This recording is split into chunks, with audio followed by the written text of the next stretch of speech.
Welcome to the Thursday cross-reference episode of the Selah Time to Pause podcast from Plexus Salvation Army, an online church in the UK. Today we're going to do something a little different.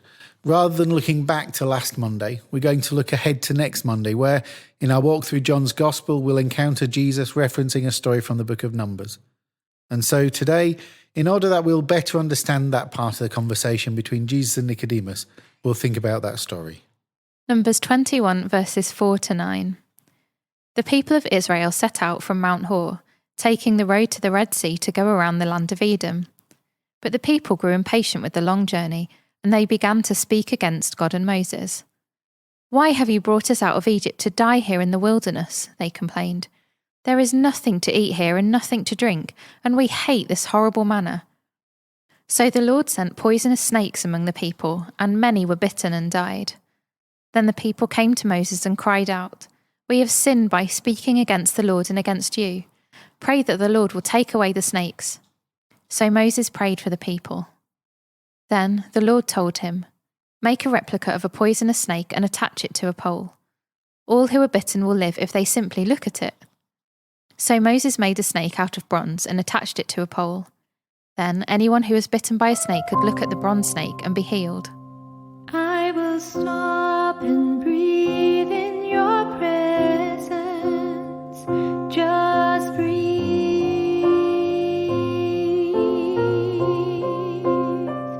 Just breathe.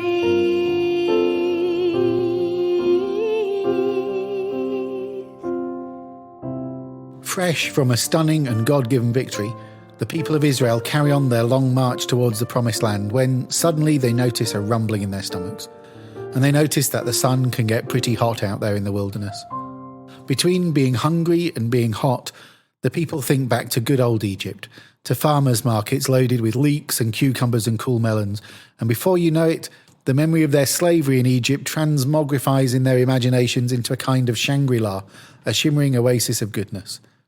True, the whole bricks without straw period was a little tough, but hey, at the end of a long day building pyramids, you could go home, put your feet up, grab a glass of fine wine and take your ease over cheese and crackers, sweet sticky dates and sumptuous juicy olives.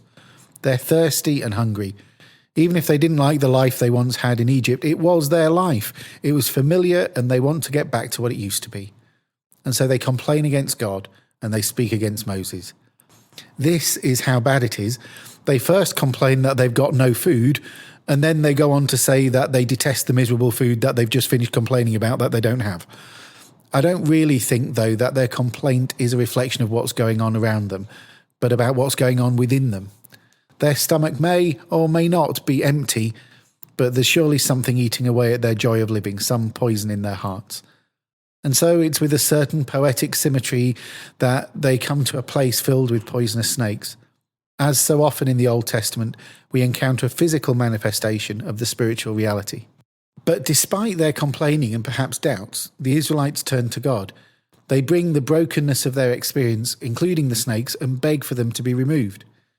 "Pray to the Lord to take away the serpents from us," the people say to Moses. Yet God did not take away them, nor even stop them from biting. Instead, God sent another snake. God tells Moses, "Make a poisonous serpent and set it on a pole, and everyone who's bitten shall look at it and live." Rather than take away the thing that was causing them distress, God instead offers an antidote. And it's a strange one, isn't it? The serpent that bites and kills is now also going to be the serpent that heals and gives life. That doesn't make sense, but what if that's how it really is? What if the difficulties of life are not so much circumstances to escape from, but opportunities to overcome the challenges that we face? Can opposites really coincide in that way? Perhaps you remember from science class Newton's third law. For every action, there is an equal and opposite reaction. Two opposing forces arising at the same time and in the same place. Look also to modern medicine. Where does the anti-venom to treat snake bites come from? It comes from the snake's bite. What about the vaccination that protects from disease? It often comes from the same virus that causes the illness. Think also about the coinciding of opposites in our own faith. Those who want to save their life will lose it, and those who lose their life for my sake will find it. Jesus says, and the cross that kills is also the tree of life. So perhaps it should be of no surprise to us that rather than removing the snakes, God instead provides a means for healing in the midst of danger. God brings healing precisely where and when the sting is worst. He responds with an act of solidarity and instructs Moses to take the poisonous serpent, the ones which have caused the people such pain, and to set a replica on a pole that people might look upon it and be healed. Elizabeth Webb suggests that this passage tells us a lot about the character of God. Even in our worst failures and disappointments, God provides. God offers healing for our wounds, relationship for our loneliness, and faithfulness for our faithfulness. God doesn't remove the source of our suffering, but God makes the journey with us, providing what we most deeply need if we but look in the right direction. That's the tension the Israelites are in today. The staff of Moses provides the Israelites with a direction to look. There's a snake that bites and kills, and a snake that heals and gives life, and they must decide to which one they'll give their attention and focus. So must we. We too live in that tension. We too have the same choice before us. To what are you giving your attention? Do you need to change your focus? What would it mean to shift your attention from the biting serpent to the bronze serpent? I don't mean that we ignore or deny the biting serpents and pretend they're not real. It's pointless being naive about life, our self-contradictions, or the venoms of this world. But to be alive, hopeful and whole, to find the medicine our soul needs, means acknowledging the biting serpents even as we look up to and give our focus to the bronze serpent. Like the staff, the cross proclaims God's solidarity with a suffering world. It reminds us that God loved this world, this messed up, full of snakes, suffering world with all of its sin and pain. That it was to this wilderness of a world that God sent Jesus Christ, that we might lift our eyes and see love. So where are you focusing? Upon the world with all its troubles, or the cross with all of its hope? For the one to which we give our attention will fill our hearts and shape our lives. To what are you giving your attention today? For great is the Lord and most worthy of praise.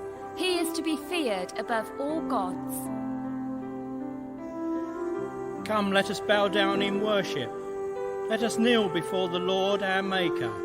For he is our God, and we are the people of his pasture, the flock under his care. Offer your bodies as living sacrifices, holy and pleasing to God. This is your spiritual act of worship. Ascribe to the Lord the glory due to his name. Bring an offering and come before him. Worship the Lord in the splendor of his holiness.